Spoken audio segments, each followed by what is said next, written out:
2021లో అమ్మ, నేను రాష్ట్ర ప్రజలందరికీ కూడా 2021లో మువ్వల నగేష్ అనేటువంటి ఒక మత్స్యకారుడు శ్రీకాకుళం జిల్లాలో శివాని ఇంజనీరింగ్ కాలేజీలో అనుమానాస్పదంగా మృతి చెందాడు. అనుమానాస్పదమేం కాదు, యాజ్ పర్ ఎఫ్ఐఆర్ అది మర్డర్ చేశారు, 302 మర్డర్ చేశారు అని పోలీసులే నమోదు చేశారు. ఎఫ్ఐఆర్ కూడా నమోదు చేశారు. ఎఫ్ఐఆర్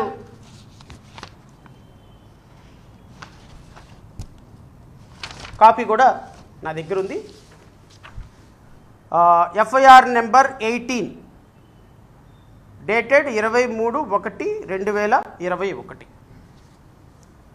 ఈ ఎఫ్ఐఆర్ కాపీ ఈ ఎఫ్ఐఆర్ తర్వాత ఇది 302 కింద, అంటే మర్డర్ కేసు కింద ఒక మత్స్యకారు కుటుంబానికి చెందినటువంటి ఒక ఇంజనీరింగ్ విద్యార్థి ఇంటికొచ్చి జాయిన్ అయినటువంటి కొన్ని రోజుల్లోనే ఇంటికొచ్చి డబ్బులు తీసుకొని జనవరి 26వ తారీఖుకి బట్టలు కొనుక్కొని కాలేజీకి వెళ్ళిపోయి 1-2 డేస్లోనే శవమై కనిపించేశారు. కాలేజీ యాజమాన్యం మొత్తం దీనికి కారణం అని చెప్పి ఆ రోజు పోలీసులు కేసు నమోదు చేశారు, మర్డర్ కేసు కింద నమోదు చేశారు. కట్ చేస్తే ఈ పిల్లోడి శవం కాలేజీలో చనిపోయి మొత్తం క్లాస్ రూము హాస్టల్ రూమ్ నిండా బ్లడ్ మొత్తం అయిపోయి ఈ బ్లడ్ని తుడిచేసిన మరకలతోటి తీసి 20 కిలోమీటర్ల అవతల ఈ అబ్బాయిని పెట్రోల్ పోసి తగలబెట్టేసేసి సగం కాలినటువంటి శవం తీసుకొచ్చి తల్లిదండ్రుల చేతిలో పెట్టినారు. దురదృష్టకరమైనటువంటి సంఘటన జరిగింది. మత్స్యకారు కుటుంబానికి సంబంధించిన సంఘటన కాబట్టి చాలామంది రాజకీయ నాయకులు, అప్పుడున్నటువంటి మత్స్యకారు ఫ్యామిలీసు, సామాజికవేత్తలు మొత్తం, ఎందుకంటే ఈ ఇంజనీరింగ్ కాలేజీలో జరిగినటువంటి మర్డరు ఎందుకు జరిగింది అంటే, నాకున్న ప్రాథమికమైన సమాచారం ప్రకారం ఈ ఇంజనీరింగ్ కాలేజీలో డ్రగ్స్ వ్యాపారం జరుగుతుంది, గంజాయి వ్యాపారం జరుగుతుంది. బహుశా దీనికి సంబంధించినటువంటి జరిగిన కొట్లాటలో ఈ పిల్లోడు సాక్ష్యాన్ని అయి ఉండాలి, లేకపోతే ఈ పిల్లోడు ఎవరికైనా చెబుతాను అని బెదిరించైనా ఉండాలి. కాలేజీ యాజమాన్యమే ఈ అబ్బాయిని కొట్టి చంపేసిందనేది ఎలిగేషన్. అది కరెక్టా కాదా నాకైతే తెలీదు, అది తేల్చాల్సిందే పోలీసులే. బట్ ఒక రాజకీయ పార్టీగా నాకున్నటువంటి ప్రాథమికమైన సమాచారం, బాధితులు చెప్పినటువంటి ప్రాథమికమైన సమాచారం ప్రకారం ఆ కాలేజీలో డ్రగ్స్ దందా జరుగుతుంది, ఆ కాలేజీలో గంజాయి వ్యాపారం జరుగుతుంది కాబట్టి జరిగింది అనేది ఒక ఆలోచన. దీని మీద పోలీసులు ఎఫ్ఐఆర్ నమోదు చేసిన తర్వాత ఇన్వెస్టిగేషన్ మొదలుపెట్టారు. ఇన్వెస్టిగేషన్ మొదలుపెట్టి శవ పంచనామా చేశారు. శవ పంచనా ప్రకారం పోలీసులు వాళ్ళు రాసినటువంటి అంశాలు ఏంటో నేను చెప్తా. మృతుడు మువ్వల నగేష్ పడి ఉన్న విధానం బట్టి మువ్వల నగేషు గుర్తు తెలియని వ్యక్తులు, this is the police finding, Muvvala Nagesh గుర్తు తెలియని వ్యక్తులు కిరసనాయిలు కానీ లేదా ఏదైనా మండే పదార్థాలను పోసి కాల్చి చంపటం వలన జరిగినట్టు కనపడకుండా కారణమై ఉన్నది. ప్రథమ సమాచారం రిపోర్టు అంశాన్ని బట్టి, నేరస్థల పరిశీలనను బట్టి, శవ స్థితిగతిని బట్టి, శవ పంచనామా సమయంలో విచారించిన సాక్షుల కథనాన్ని బట్టి మృతుడు మువ్వల నగేష్ ఏడ్చికొత్తూరు మండలం నూకరేవు గ్రామస్తుడై మువ్వల గోపాల్ మరియు మువ్వల సుందరిగా చిన్న కొడుకై 21/1/2022 హెచ్చెల్ల మండలం చిలకలపాలెం గల శివాని ఇంజనీరింగ్ కాలేజీలో BTech first year electronics and communication గ్రూపులో జాయిన్ అయ్యి కాలేజీ క్యాంపస్లో ఉన్న బాయ్స్ హాస్టల్లో ఉంటున్నాడు. ఇదంతా కూడా రాసుకొని వచ్చి మొత్తానికి ఈ హత్య జరిగినటువంటి విధానం కాలేజీ హాస్టల్లో జరిగింది, ఇతన్ని 20 కిలోమీటర్ల అవతల తగలబెట్టేశారు అనేది పోలీసుల యొక్క ప్రాథమికమైనటువంటి సమాచారం. సరే, మంచో జడ్డో నాకు తెలీదు, పాపం గత ప్రభుత్వం వీళ్ళని ఏదో కాచి కాపాడింది అని చెప్పేసి అప్పుడున్నటువంటి ప్రతిపక్ష నేతగా ఉన్నటువంటి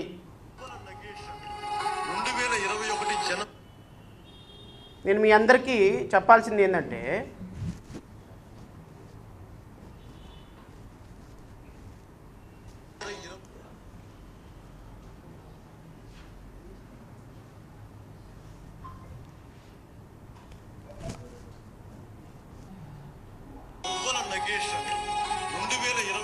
జనవరి 27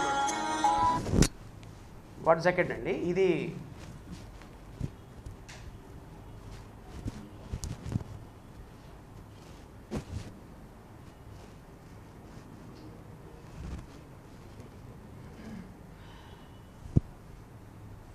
అనుమానాస్పద రీతిలో చనిపోయాడు ఇంజనీరింగ్ విద్యార్థి.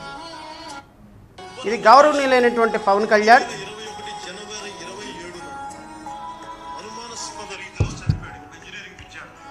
ఈ ఈ ఈ ఈ సమస్య పట్ల గౌరవనీయులైనటువంటి పవన్ కళ్యాణ్, ఉప ముఖ్యమంత్రి గారు, ఇప్పుడున్నటువంటి IT minister, education minister Nara Lokesh, అప్పుడు ప్రతిపక్షంలో ఉన్నటువంటి ఇప్పుడున్నటువంటి ఎమ్మెల్యే గౌతు శిరీష, జనసేన పార్టీకి సంబంధించినటువంటి బొలిశెట్టి సత్యనారాయణ, జనసేన పార్టీకి సంబంధించినటువంటి మినిస్టర్ నాదెండ్ల మనోహర్, జనసేన పార్టీకి సంబంధించి కార్పొరేషన్ చైర్మన్గా ఉన్నటువంటి శివశంకర్ గారు, వీళ్ళ అందరూ కూడా 10 రోజుల పాటు ఆ గ్రామంలో ఉండి ఆ బాధితుడి కుటుంబాలకి మేము భరోసాగా ఉన్నాం.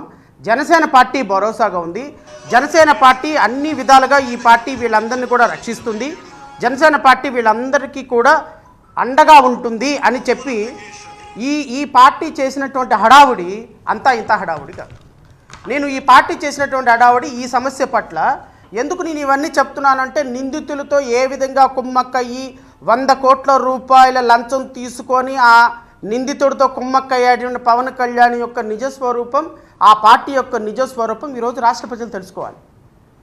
ఇంత దుర్మార్గంగా ఒక ఒక ఒక మత్స్యకారు కుటుంబానికి సంబంధించిన నిరుపేద కుటుంబంలో అబ్బాయి ఈ విధంగా చనిపోతే, ఆ రోజున పవన్ కళ్యాణ్ గారు జనసేన పార్టీ చేసినటువంటి కార్యాలయం ఇది బొలిశెట్టి సత్య ఆ రోజు ఈ కుటుంబ సభ్యులందరినీ తీసుకొని వెళ్ళి ఎస్పీ గారికి రిపోర్ట్ చేసి ఈ ఈ ఈ ఈ ఈ ఈ ఫోటోతో ఎస్పీ గారికి రిపోర్ట్ చేసి దీని మీద సీరియస్ యాక్షన్ తీసుకోవాలి, మీరు ఇమ్మీడియట్గా యాక్షన్ తీసుకోకపోతే మేము దీని మీద పూర్తి స్థాయిలో సమాచారాన్ని మేము రాష్ట్ర ప్రజల దగ్గరికి తీసుకెళ్తామని చెప్పి ఆ రోజు దీని మీద సమస్య మీద పరిష్కారం చూపించాలని ఎస్పీ గారిని కలిసినటువంటి ఫోటో ఆ రోజు ఈ సమస్య మీద. నెంబర్ 1. నెంబర్ 2,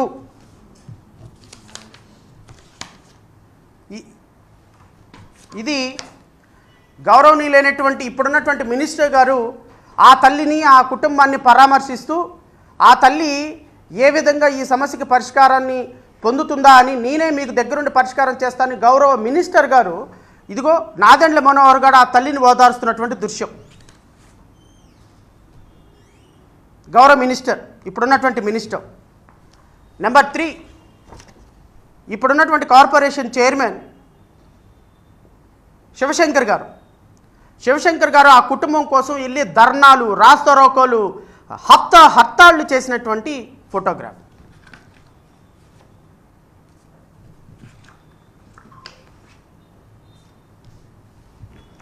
ఇదిగో ఎస్పీ గారిని కలిసినటువంటి ఫోటోగ్రాఫ్లు ఇవన్నీ. ఈ సమస్య పట్ల ఎస్పీ గారిని కలిసినటువంటి ఫోటోగ్రాఫ్. ఈ సమస్య పట్ల ఎస్పీ గారిని కలిసినటువంటి ఫోటోగ్రాఫ్. ఇది పార్ట్ 1. ఇంకా పార్ట్ 2 వస్తుంది. ఇది గౌరవనీయులైనటువంటి ఉపామా గారు ఈ సమస్య గురించి మాట్లాడినటువంటి విధానం ఒకసారి చూడండి. 2021 జనవరి 27న అనుమానాస్పద రీతిలో చనిపోయాడు ఒక ఇంజనీరింగ్ విద్యార్థి. చనిపోయి సంవత్సరం అవుతున్న ఈ రోజుకి పోస్ట్ మార్టం రిపోర్ట్ ఇవ్వాలి. రాజీ బేరం కోసం అధికార పార్టీ నేతలు, ప్రజాప్రతినిధులు తిరిగి ఏం మాట్లాడుతానంటే ఆవిడ తల్లి ఒప్పుకోలేదు. 7 లక్షలు కాదే, నా బిడ్డ ఎందుకు చనిపోయాడు చెప్పండి, ఆ దోషికి శిక్ష పడలే చేయండి అంటే ఈ రోజుకి ఆ దోషికి ఎవరు నిజంగా పవన్ కళ్యాణ్ గారు సినిమాల్లో నటించటం ఏమో నాకైతే తెలియదు, కానీ ఎందుకంటే నేను సినిమాలో చాలా తక్కువగా చూశాను ఆయన సినిమాలు. గోకులంలో సీత, కుటుంబ శంకర్, అత్తారింటికి దారేది, ఈ సినిమాలు చూశాను. కానీ ఈ సినిమాల్లో కొంత కామిక్గా కొంత సీరియస్ యాక్షన్ లేదు, కొంత కామెడీ చేసే యాక్షన్. కానీ అసలు నిజ జీవితంలోకి, రాజకీయాల్లోకి వచ్చేటప్పటికి నాకు తెలిసి సినిమా ఫీల్డ్లో అత్యున్నతంగా ఇచ్చేటువంటి అవార్డు దాదా ఫాల్కే అవార్డు. ఇంకొంచెం పైకి వెళ్తే భారతదేశంలో దాటి ముందుకెళ్తే ఆస్కార్ అవార్డు. అసలు ఇవి 2 అవార్డులు రాజకీయాల్లో పెడితే నాకు తెలిసి రాజకీయాల్లో పవన్ కళ్యాణ్ గారు ఉన్నంత వరకు ఆయనకి తప్ప ఈ అవార్డులు ఇంకెవరికి రావు. అంటే నేను అతిశయోక్తిగా చెప్పటంలా, ఇప్పుడు సుగాలి ప్రీతికి సంబంధించి ఆమె కోసం మాట్లాడిన వీడియోలన్నీ వేస్తే మళ్ళీ అదేదో మిక్సింగ్ చేసినట్టు అవుద్ది. కాబట్టి నేను దాని జోలికి వెళ్ళను. అంటే ఒక మత్స్యకారు కుటుంబం కుర్రోడు, ఒక 19 సంవత్సరాల కుర్రోడు చనిపోయాడు. ఎఫ్ఐఆర్ కాపీ ప్రకారం అతను చంపబడ్డాడు. ఆ కుటుంబానికి 1 year అయినప్పటికి కూడా పోస్ట్ మార్టం జరగలేదని అప్పట్లో ఉన్నటువంటి సమస్య. ఈ సమస్యని మొత్తం జనసేన పార్టీ కార్యాలయం మొత్తం కూడా అసలు ఆ సమస్య కోసమే ఉండి ఆ సమస్యను పరిష్కారం చేసి గౌరవ ఉప ముఖ్యమంత్రి గారు మాట్లాడినటువంటి మాటలు అంటే మళ్ళీ ఇంకొకసారి వినిపిస్తాను ఈ రాష్ట్ర ప్రజలు. 2021 జనవరి 27న అనుమానాస్పద రీతిలో చనిపోయాడు ఒక ఇంజనీరింగ్ విద్యార్థి. చనిపోయి సంవత్సరం అవుతున్న ఈ రోజుకి పోస్ట్ మార్టం రిపోర్ట్ ఇవ్వాలి. రాజీ బేరం కోసం అధికార పార్టీ నేతలు ప్రజాప్రతినిధులు తిరిగి ఏం మాట్లాడుతానంటే ఆవిడ తల్లి ఒప్పుకోలేదు. 7 లక్షలు కాదే నా బిడ్డ ఎందుకు చనిపోయాడు చెప్పండి, ఆ దోషులు శిక్ష పడలే చేయనంటే ఈ రోజుకి ఆ దోషికి ఎవరు ఈ రోజుకి దోషికి శిక్ష పడలా. ఆ విధమైనటువంటి ఎవ్వరికీ కూడా పోస్ట్ మార్టం రిపోర్ట్ ఇవ్వాల.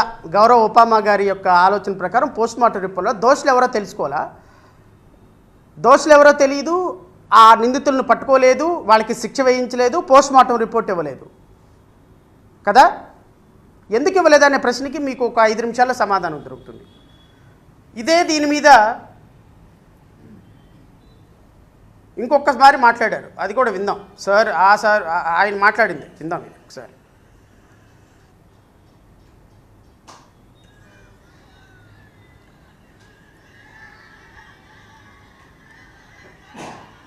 నగేష్ అని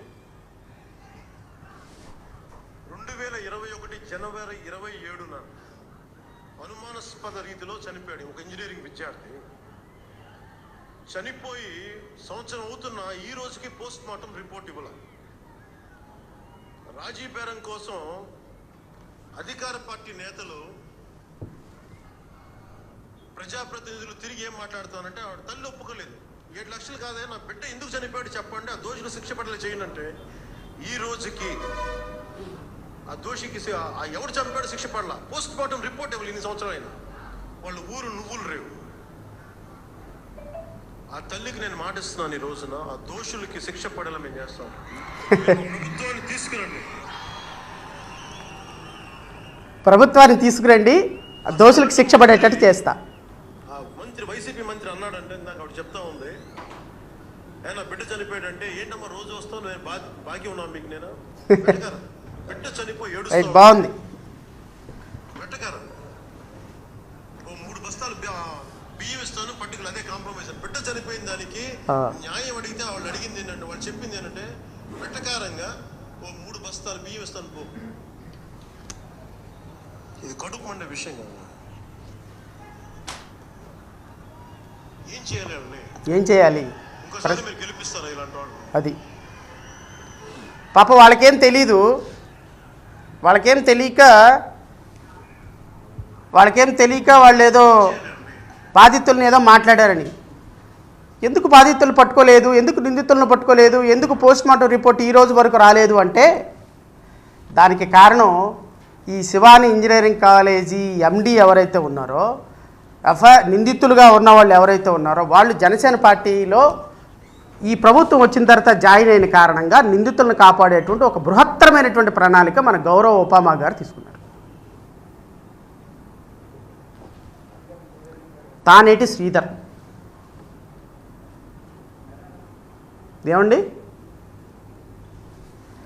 ఇతన్ని కలిసినటువంటి మినిస్టర్ నాదెండ్ల మనోహర్.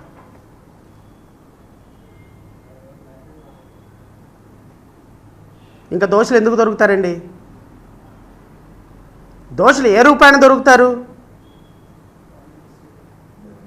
100 కోట్ల రూపాయలు తీసుకొని జనసేన పార్టీలో నిందితుల్ని జాయిన్ చేసుకొని 100 కోట్ల రూపాయలు తీసుకొని నిందితులని జనసేన పార్టీ అధికారికంగా కార్యాలయంలోకి పిలిచి ఈ నిందితుడిని నిందితుడు అంటే కాలేజీకి సంబంధించినటువంటి యాజమాన్యాన్ని మీ ఎఫ్ఐఆర్ కాపీలో ఏ కాలేజీలో అయితే మర్డర్ జరిగిందో, ఏ కాలేజీలో అయితే ఆరోపణలు ఉన్నాయో, ఏ కాలేజీ యాజమాన్యం చంపింది అని బాధితులు ఆరోపిస్తున్నారో, ఏ కాలేజీ యాజమాన్యం అయితే దీంట్లో మర్డర్లో పార్టిసిపేట్ చేసిందని చెప్పినారో వాళ్ళని మీ యొక్క పార్టీలో అధికారికంగా జాయిన్ చేసుకున్నటువంటి ఉప ముఖ్యమంత్రి గారు ఇప్పుడు చెప్పండి సార్, మీరు మీ యొక్క రాజనీతి ఇదేనా?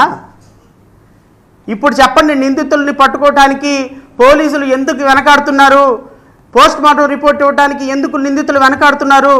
ఎందుకు ఆడుతున్నారు అంటే వీళ్ళు అధికారికంగా మీ పార్టీలో చేరి 100 కోట్ల రూపాయలు మీకు ఫండ్ ఇచ్చిన కారణంగా మీరు ఈ పార్టీకి సంబంధించి ఈ కేసుకు సంబంధించి ఎటువంటి ఆదేశాలు ఎటువంటి ఇన్వెస్టిగేషన్ చేపట్టొద్దు అని ఆదేశాలు మౌలికంగా మీరు జారీ చేశారు అనేది ప్రాథమికమైనటువంటి సమాచారం. మరి హోమ్ మినిస్టర్ గారు దీని మీద ఎలా స్పందిస్తారో నాకైతే తెలియదు. ఎందుకంటే ప్రతి వీడియోలో హోమ్ మినిస్టర్ గారిని ఏదో మాట అంటున్నాను, దానికేమో మీ ఇష్టం వచ్చినట్టు తమ్మునేల్స్ పెట్టేసి ఆ హోమ్ మినిస్టర్ గారిని నేనేదో అబ్యూజివ్ లాంగ్వేజ్ వాడుతున్నట్టుగా ప్రమోట్ చేస్తున్నాడు. నేను మిమ్మల్ని హోమ్ మినిస్టర్ గారిని కూడా కోరుతున్నాను, అమ్మా నేను మాట్లాడేది కేవలం వ్యవస్థ పట్ల, మీరు హోమ్ మినిస్టర్గా ఉన్నారనే దాని పట్ల తప్ప వ్యక్తిగతంగా నేను మాట్లాడటంలా. మీరు తమ్మనేలు చూసి మోసపోయి ఫీల్ అవ్వమాకండి. లోపలికి వెళ్ళి కంటెంట్ చదవండి. షడా శ్రవణ్ కుమార్ అనేటువంటి వ్యక్తి జై భీమ్రావ్ భారత్ పార్టీ అధ్యక్షుడు మిమ్మల్ని వ్యక్తిగతంగా ఏమైనా మాట్లాడితే మీరు కేసు కడతారో లేకపోతే లీగల్గా యాక్షన్ తీసుకుంటారో తీసుకోండి, ఐ డోంట్ మైండ్. నేను వ్యవస్థ పరంగా ఒక హోమ్ మినిస్టర్గా మీరు ఏం చేయాలి, ఏం చేయాల్సిన బాధ్యత మీ మీద ఉంది. కందుకూరులో వెళ్ళి 30 లక్షల రూపాయలు ఇచ్చి మంత్రుల కమిటీ ఏర్పాటు చేసి దానికి 10 ఎకరాల పొలం ఇచ్చారు కదా మీరు ఎవరో నిందితుడికి. పాపం ఆ నిందితుడికి ఆ డబ్బులు ఏమని ఏ చట్టం ఉంది అని నాకు తెలియదు. ఎస్సీ ఎస్టీలకు అయితే చట్టం ఉంది, మరి చనిపోయినటువంటి వ్యక్తులు వేరే వాళ్ళు అయితే మరి ఎక్కడ ఏ చట్టం ప్రకారం ఇచ్చారో నాకైతే తెలియదు. ఒకవేళ క్యాబినెట్ రిజల్యూషన్ పాస్ చేసి క్యాబినెట్ ద్వారా ఏమైనా జీవో ఇచ్చుంటే ఇవ్వచ్చు నాకు తెలియదు. మరి నిన్న జరిగిన తునిలో జరిగిన వాడినేమో సాయంత్రానికి లేపేసి చెరువులో పడేశారు. మరి అక్కడ ఎందుకు తీసుకొని వెళ్ళిపోయి అతన్ని జైల్లో పెట్టి రాచమర్యాదలు చేస్తున్నారో నాకైతే తెలీదు. అది మీరు డిసైడ్ చేసుకోండి.